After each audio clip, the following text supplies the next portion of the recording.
మొత్తానికి రాముడి గోత్ర వివాదం అయితే కొనసాగుతోంది. అక్కడ జరుగుతోంది రాముడి వివాహమా? లేక నారాయణుడి వివాహమా? అనేటువంటి విషయం కూడా ఒక సందిగ్ధత నెలకొంది. ఇప్పటికే 2012 నుంచి కూడా ఈ ఇష్యూ నానుతూనే ఉంది. ఇక దీనికి సంబంధించి మనతో మాట్లాడడానికి, అలాగే ఆయన వివరణ ఇవ్వడానికి శంకర్రెడ్డి గారు అంతర్జాతీయ గాంధీ పదం అనేటువంటి సంస్థ నిర్వహిస్తున్నారు. అంతేకాకుండా భద్రాద్రి ప్రాంత పరిరక్షణ సమితి అధ్యక్షులుగా కూడా ఉన్నారు. సార్ నమస్తే.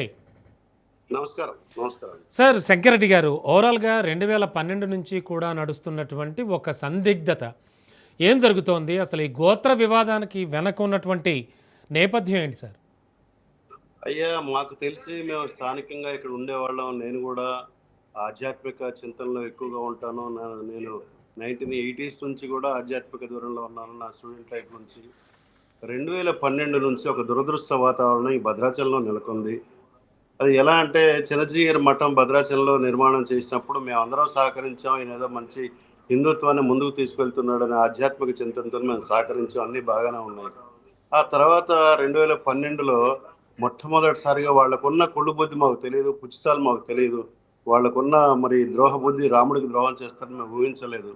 2012లో మొట్టమొదటిసారి శ్రీరామచంద్ర స్వామినే వరాయ అని అనాదిగా చెప్పేటటువంటి నామాన్ని 2012లో మార్చేశారు. 2012 శ్రీరామనవమి కళ్యాణంలో ఒక ఎగ్జామ్ ప్రాక్టికల్గా మార్చి చూశారు. స్పందన ఏమన్నా వ్యతిరేకం వస్తేమని, కానీ ఏమీ వ్యతిరేకం రాలేదు. మాలాంటి వాళ్ళకి కాస్త బాధ అనిపించింది. ఆ తర్వాత ఒక సంవత్సరం రామచంద్ర స్వామిని వరాయ అంటున్నారు, మరో సంవత్సరం రామనారాయణ స్వామిని వరాయ అంటున్నారు. ఈ లోపల మాకు కూడా అందరికీ తెలిసి మేమందరం ఇక్కడ పట్టణంలో ఉన్నటువంటి ప్రముఖులందరం కూడా బ్రాహ్మణ పౌరోహిత సంఘం అధ్యక్షులు రవికుమార్ కావచ్చు, అట్లాగే రామాయణం శర్మ గారని వారు కావచ్చు, అదేవిధంగా భాస్కర్ రాధాకృష్ణ కావచ్చు, ఇంకా అనేక మంది ఉన్నాం. మేమందరం కలిసి మేము పోరాడుతూ ఉన్నాం. మా ఈవోకి లెటర్స్ ఇచ్చాం, అనేక విధాలుగా విజ్ఞప్తి చేసాం. ఆ తర్వాత 2018లో మేము ఈ పురోహితులందరూ, అంటే అర్చకులందరూ ఒకసారి మనం కలుద్దాం, మాట్లాడదామంటే వాళ్ళు మా ఇంటికి వస్తానంటే, వద్దు నేనే మీ ఇంటికి వస్తా అని చెప్పి నేను వాళ్ళ ఇంటికి వెళ్ళాను. ఏది మన రామస్వరూప్ గారి ఇంటికి వెళ్ళాను. అక్కడికి అందరూ వచ్చారు. దీనికి మూల సూత్రధారైనటువంటి మురళీకృష్ణాచార్యులు గుదిమల్లి గారు కూడా వచ్చారు. వచ్చిన తర్వాత మేము మాట్లాడాం. 3-4 గంటలు సుదీర్ఘంగా మాట్లాడడం జరిగింది.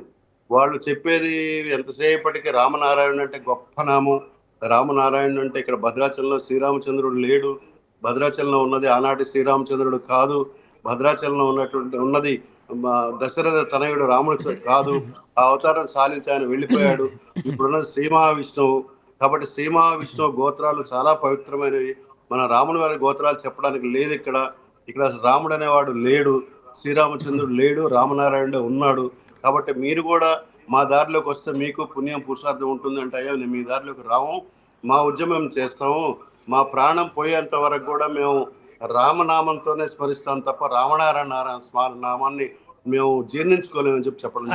అయితే శంకర్రెడ్డి గారు, ఇక్కడ ఒక ప్రధాన సమస్య అంటే, ఒక చిన్న వివరణ ఏమిటంటే, ఒక్కో యుగంలో ఒక్కో రూపంతో ఉన్నటువంటి నారాయణుడు కావచ్చు, శ్రీరాముడు కావచ్చు, మహావిష్ణువు కావచ్చు, అన్ని దేవతా స్వరూపాలే, ఒకటే రూపం, ఒకటే కదా అనేది వారి వాదన. మేము దానికి ఏం చెప్పానంటే, ఆ రోజు అయ్యా తిరుమలలో మరి మీరు పైనుంచి శ్రీ మహావిష్ణువు నేరుగా ఇక్కడికి రామావతారంలో వచ్చాడు అంటున్నారు, చతుర్భుజుడిగా వచ్చారంటున్నారు. కరెక్టే, నమస్కారం నాయన, మీరు చెప్పేది కరెక్టే. మరి తిరుమలలో కూడా మరో అవతారం కాదు, వెంకటేశ్వర స్వామి నేరుగా వైకుంఠం నుంచి లక్ష్మీదేవిని వెతుక్కుంటూ వచ్చారు. మరి అక్కడ తిరుమలలో చెప్పని అచ్యుత సౌభాగ్య గోత్రాలు ఇక్కడ మీరు ఎందుకు చెప్తున్నారు? ఇది కరెక్ట్ కాదు కదా అంటే, లేదు మీకు తెలియదు, మీరు పామరులు, మీకు తెలియదు, మేము పండితులు అని చెప్పి అన్నారు. వాళ్ళ వెనక జీర్సం ఉన్నట్టు కూడా మాకు అప్పటికి ఇంకా పూర్తిగా తెలియదు, తర్వాత తెలిసింది. తర్వాత మేము 2018 నుంచి వాళ్ళు నిక్కచ్చిగా మేము నిత్య కళ్యాణాలు కూడా మార్చేస్తామని చెప్పారు. నిత్య కళ్యాణాల్లో కూడా రామచంద్ర స్వామిని వరాయనటం మానేసి రామనారాయణ స్వామిని వరాయనటం కూడా ప్రారంభించారు. అంటే ఇప్పటికీ అదే జరుగుతోంది. ఇప్పటికే నిత్య కళ్యాణంలో అదే జరుగుతుంది. అసలు దీని మీద ఈవో చర్య తీసుకోవచ్చు, కానీ ఈవోలు ఎందుకు చర్య తీసుకోలేదంటే, స్వామి ఆనాడు ఉన్న రఘునాథ్ 2012 ఆ టైంలో ఉన్న రఘునాథ్ ఈవో చాలా నిష్ణాతుడు, చాలా గట్టి మనిషి.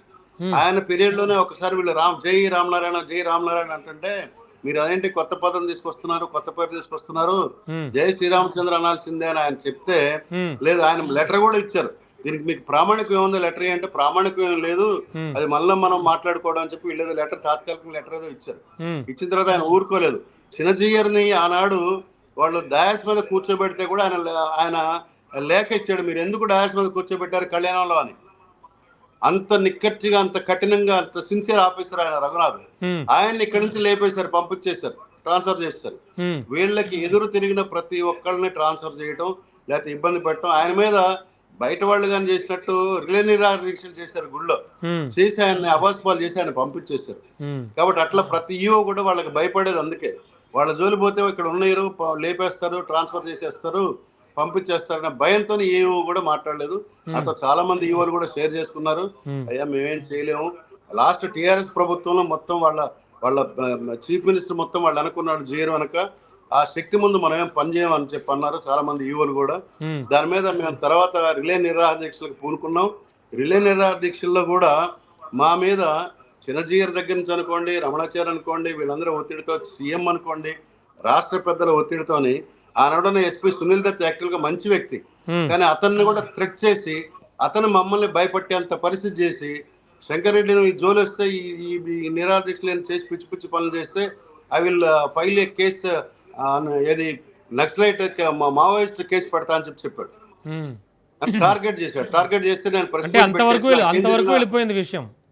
అంతవరకు వెళ్ళిపోయింది. నా మీద సుమోటోగా కేసు పెట్టారు స్వామి. ఏమి ఏది ఎవరు ఎవరు పిటిషన్ కూడా లేకుండా ఉమ్, 3 కేసులు పెట్టాడు. శంకరెడ్డి మీద ఇంకేం కేసులు పెట్టండి పెట్టండి పెట్టండి అంటే, నేను రౌడీనా, నేను బ్లాక్ మెయిల్ అన్నా, లేకపోతే స్మగ్లర్ అన్నా, ఏమని పెడతారు నా మీద. ఉమ్, అయ్యగారితో ఒకటి పెట్టించాడు, మమ్మల్ని తిడుతున్నాడు అని. ఉమ్, తర్వాత సుమోటోగా నిరాహార దీక్ష చేసినందుకు పెట్టాడు. వాటికి కూడా నాన్ బెయిలబుల్ దేశద్రోహ కింద పెట్టాడు. ఉమ్, బెయిల్ రాకపోతే 2 నెలలు హైదరాబాద్ లో ఉండి బెయిల్ తెచ్చుకుని భద్రాచలం రావాల్సి వచ్చింది. ఉమ్, సో ఇంత దుర్మార్గానికి ఒడిగడుతున్నారు. వాళ్ళ జోలి పోతే వాళ్ళు ఏమైనా చేస్తారనేది ప్రజల్లో ఉంది. ఉమ్, కాకపోతే పామరులకు ఇప్పటికి కూడా ఉమ్. ఇక్కడ జరిగే అన్యాయం తెలియదు. ఇక్కడ రాముడు కాదు అంటే పామరులు వెంట పడతారు, అందులో డౌట్ లేదు. అవునండి. ఇప్పుడు రాముడు కాదు అన్నందుకు కేసీఆర్కి రాజ్యం పోయింది. కేసీఆర్ మళ్ళీ రాముడిని వేడుకొని ఇక్కడ భద్రాచలంలో పూజలు చేసి, అయ్యా తప్పైపోయింది క్షమించండి అంటే తప్ప మళ్ళీ రాజ్యం